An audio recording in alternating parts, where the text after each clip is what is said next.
Hi, my name is Caleb, and welcome to Finleycraft. In this corner of my channel, we're going to dive into the automotive world. I've owned and worked on many different types of vehicles over the years. So join me as we build, repair, and have some adventures on the road and in nature. I hope to earn your subscription, and please like and leave a comment. Okay, let's talk rear ends. So this has a Ford 9-inch rear end with 3.5 gears in there with PosiTrack. The housing is used, but the gears and the axles are new. I think they're Dana axles. And it does have rear discs with a parking brake on it. But when I took the axles out to put the seals in and get the brakes all installed, I found sand in the housing. Now, because these are used housings, they do, there's places, and these Ford 9-inches have places that'll hide sand and what have you. And I just happened to catch some, and I'm glad I did, because I'd seen on, I think it was Matt's Off-Road Recovery, they had some axles rebuilt for them, and they got sandblasted and they didn't cap it off or something. And there was a bunch of sand and it just ate up their bearings. So as soon as I saw that sand, I knew this all had to come apart, even though it's kind of a pain to do it. Show Valley's cool. I talked to Dana over there, and it was kind of a surprise to them that happened, because that's not the norm, and I'm sure it's not. Everything I've gotten so far has been pretty darn amazing. So he's sending me a new washer for the back, or new gasket for the back, and new crush washers, copper crush washers for that rear end. So once that gets in, I'll get this put in. It was a little interesting trying to get it off. You get pretty creative when you are on restriction and can only use one hand to lift. So I'm out of my sling now, but I can't lift more than a couple pounds with my left hand, and really movement is still very limited. So I was able to get a box up right underneath it, so I could slide that off. And once I got the RTV to release, I was able to slide that off onto the box, and then actually put a hook through, or bolt it with my engine hoist, and just lift out here with my engine hoist, because it weighs, I think, 78 pounds or something. So it's not light, but it's not overly heavy, but just with one arm, you're not going to be able to do it. Or at least I can't, not right now. I'm not 25 and real strong anymore.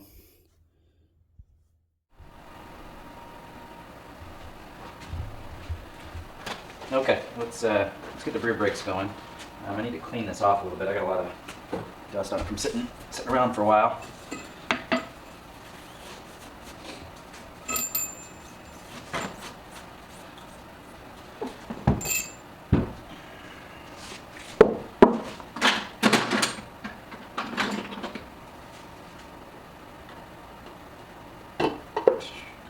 This crazy thing always pops off.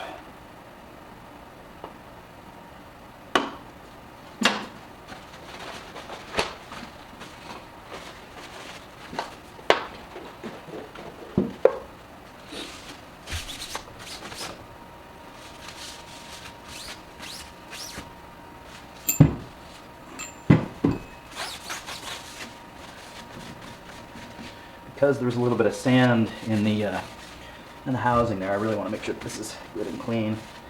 It didn't look really dirty or that had any sand on this. It was just kind of down in the housing, and that's all cleaned off. Got the third member put back in last night.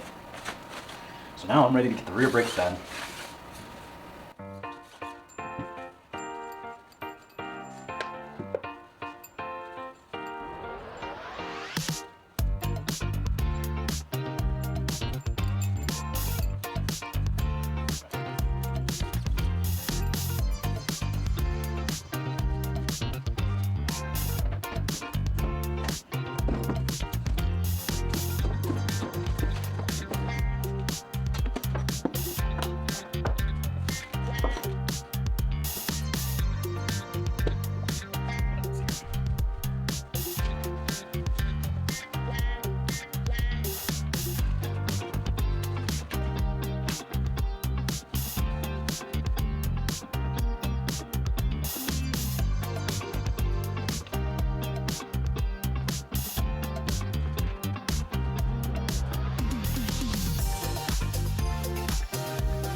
So one of the things that they say is on this bearing is just a smidge too big for this housing. So I just took a Dremel with a little grinder bit on it and just ground out just a little bit, basically just the powder coating essentially off of the inside there.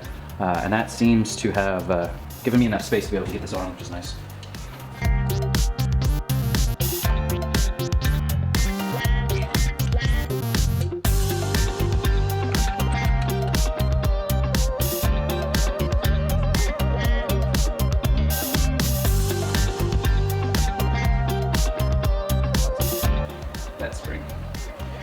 Alright, so it wants us to put a little bit of grease in there to pack it up because that little tiny seal that's inside of there, I don't know if you can see that or not, or little tiny spring rather, so let's get a little bit of grease on.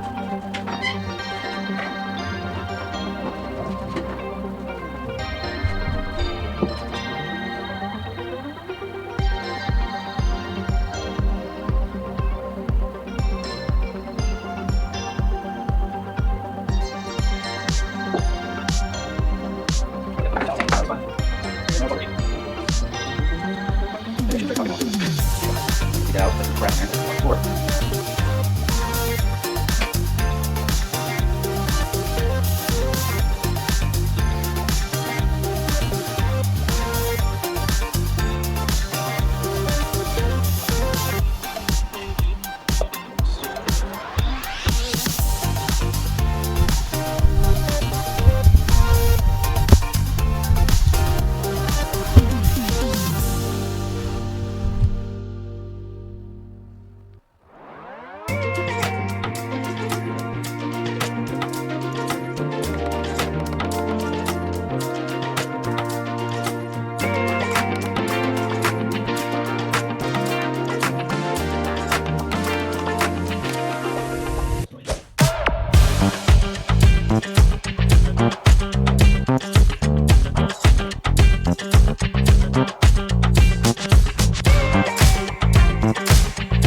brakes are now complete, and I've already got them all torqued down and ready to go.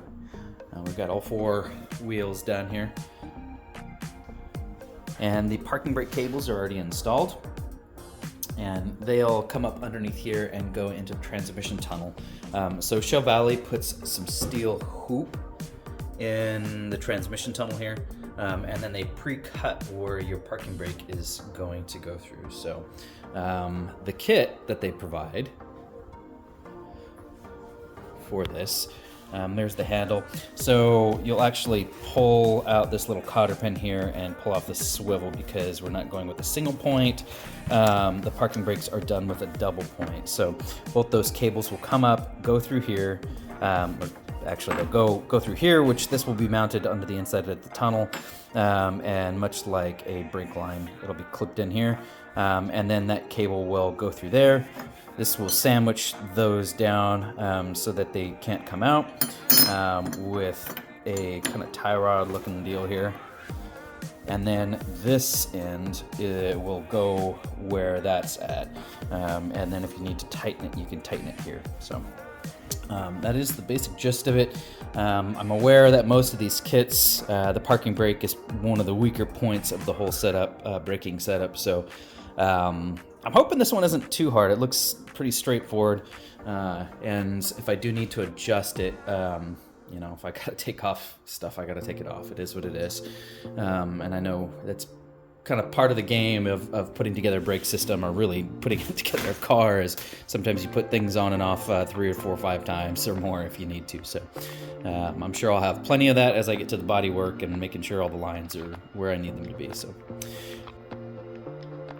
if you've gotten to this point in the video, I really appreciate you watching all the way through. I know this one was a bit longer than what I have been doing. Did more of a working session video versus just kind of the recap of what I did for the most part. So I appreciate it. I appreciate the watch time and joining me on this journey. And hopefully there's some good information to glean here, whether you're looking to purchase your own kit car or you're putting together some of these components. I know some of these are on more than just the Cobras. So hopefully this was helpful for you. Please like and subscribe if I've earned it. And yeah, we'll see you on the next one.